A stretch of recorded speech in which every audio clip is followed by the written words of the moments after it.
Assalamualaikum warahmatullahi wabarakatuh. Alhamdulillahi rabbil alamin wa bihi nasta'inu ala umuri dunya waddin.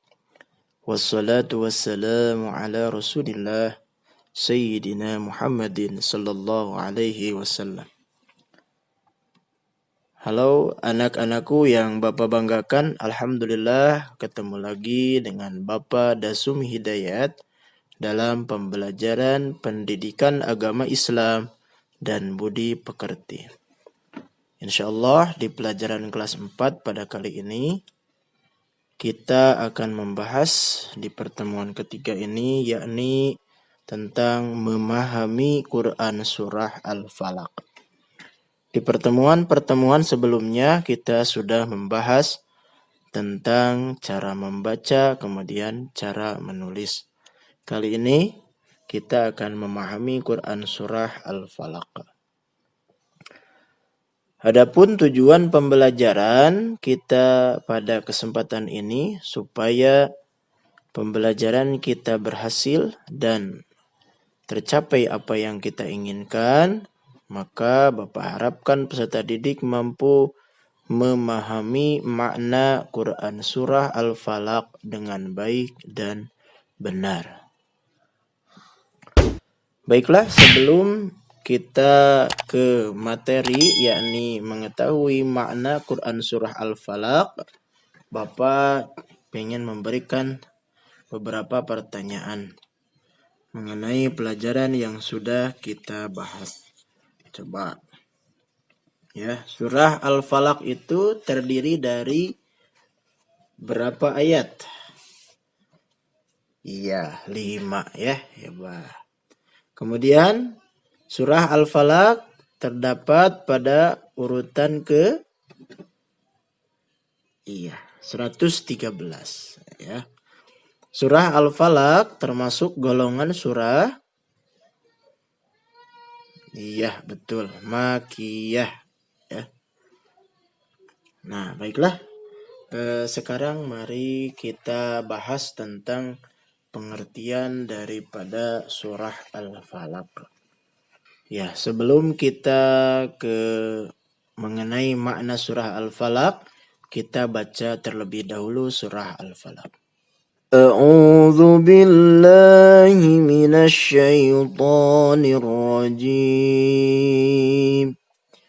Bismillahirrahmanirrahim.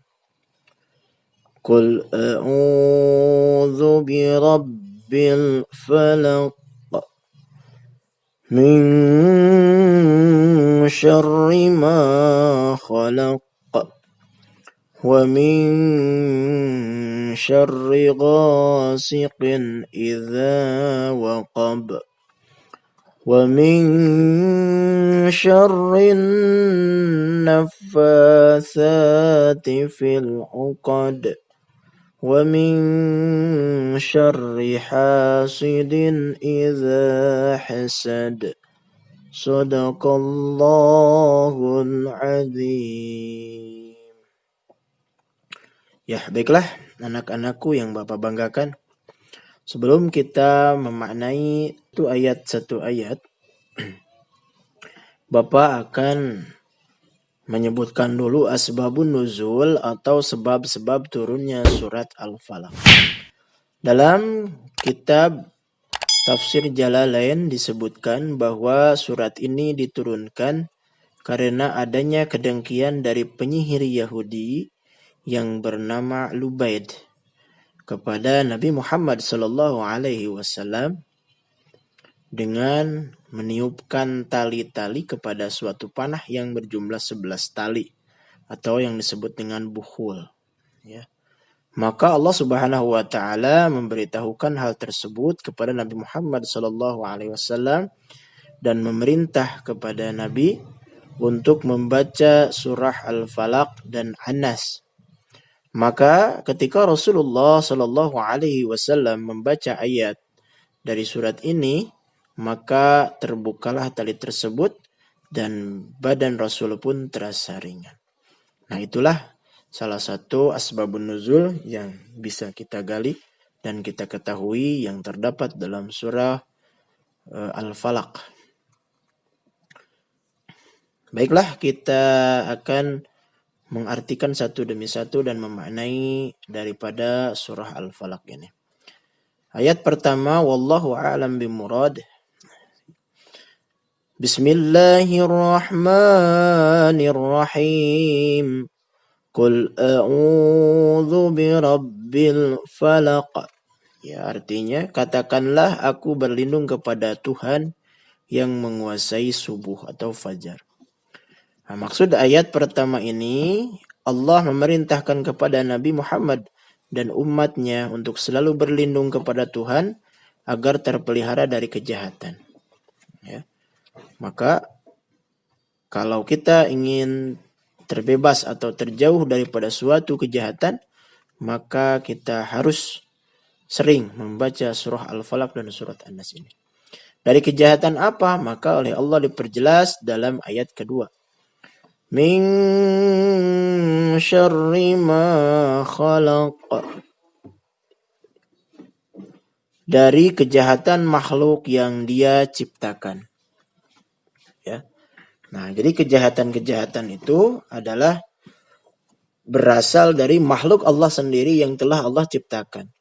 Ya, kita tahu bahwa Allah adalah Khalik, sang pencipta, dan kita adalah makhluk. Ya, dan makhluk tersebut ada yang baik dan ada juga yang jahat, ya.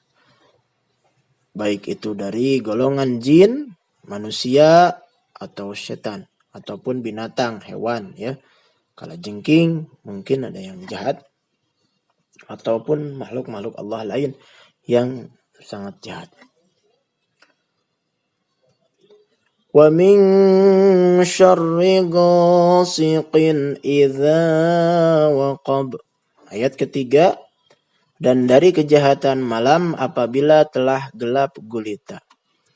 Nah, di ayat ketiga ini Allah menjelaskan juga kita harus berlindung kepadanya dari kejahatan malam apabila telah gelap gulita. Kita ketahui bahwa di waktu malam banyak sekali kejahatan-kejahatan yang mungkin saja bisa menimpa kita. Na'udzubillah, ya. Sebagaimana kita ketahui biasanya ada orang suka maling, ya, tengah malam. Kemudian kalau kita misalkan bepergian memakai motor, hati-hati. Kadang-kadang ada begal. Ataupun dari kejahatan-kejahatan makhluk Allah lainnya selain daripada manusia. Seperti jin, ya, setan, ataupun yang lainnya. Kita harus berlindung kepada Allah daripada kejahatan tersebut. Ayat berikutnya, wa min syarrin naffatsati fil 'uqad.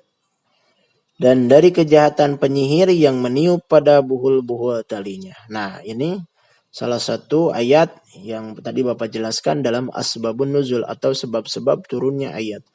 Bahwa pada zaman dahulu ada orang yang dengki kepada Rasulullah SAW, iri dengan keberhasilan dakwah Rasul, maka dia meniupkan tali-tali, ya, atau buhul-buhul tali dalam suatu panah, kemudian dia tujukan kepada Nabi Muhammad SAW. Tetapi ketika Rasul membacakan surat Al-Falaq dan dilanjutkan dengan surat An-Nas, maka tali-tali tersebut dapat terurai dan terputus. Maka Rasul pun diselamatkan oleh Allah Subhanahu wa taala.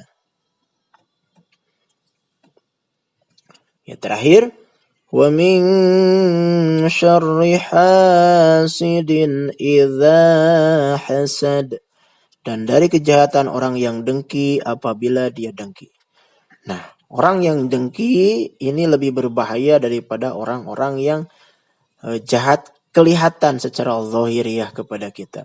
Karena orang yang dengki biasanya di depan dia bermuka baik, tetapi di belakang dia bermuka jahat. Nah, inilah yang harus kita berlindung kepada Allah Subhanahu wa taala dari kejahatan orang yang hasud seperti ini. Ya, di depan dia baik-baik kepada kita, tetapi di belakang dia menjelek-jelekan kepada kita. Mungkin dia iri, dengki dengan keberhasilan kita, dengan kekayaan kita, dengan apa yang kita punya, sedangkan dia tidak punya, maka kita harus berlindung kepada Allah dari gangguan orang-orang yang seperti ini. Ya, itulah makna daripada surah Al-Falaq. Kesimpulan, ya, pesan yang terkandung di dalam surah Al-Falaq ini adalah perintah untuk berlindung kepada Allah Subhanahu wa taala dari hal-hal berikut. Di antaranya berlindung dari kejahatan makhluk ciptaan Allah Subhanahu wa taala. Ingat, Allah menciptakan manusia dari berbagai golongan, dari berbagai bentuk dan dengan berbagai watak. Maka Allah pun pasti akan menciptakan manusia ataupun makhluknya dengan bentuk yang jahat ataupun yang baik. Maka kepada orang yang baik kita mendekatinya dan selalu kita juga berbuat baik, dan kita harus berhati-hati ketika kita menemukan orang yang berbuat jahat. Karena bukan berarti orang yang jahat itu harus kita jahati kembali, tetapi kita harus baik-baikin lagi. Kemudian berlindung dari kejahatan malam apabila telah gelap gulita. Ya, hati-hati di kehidupan malam banyak terjadi kejahatan-kejahatan yang mungkin bisa menimpa kita. Makanya Bapak sarankan janganlah kalian suka main malam-malam keluar rumah. Ya, main itu ya di waktu siang. Kemudian berlindung dari kejahatan para penyihir. Ya, zaman sekarang pasti juga masih ada para penyihir. Ya, kita berlindung kepada Allah dengan melalui surah Al-Falaq tersebut. Dan yang terakhir, berlindung dari kejahatan orang yang dengki. Hati-hati, makanya kita harus berbuat baik terhadap orang dan jangan sampai menimbulkan kedengkian daripada orang tersebut. Alhamdulillah, akhirnya pembelajaran kita pada kesempatan ini Bapak anggap selesai. Mudah-mudahan kalian tetap selalu ada dalam lindungan Allah Subhanahu wa taala.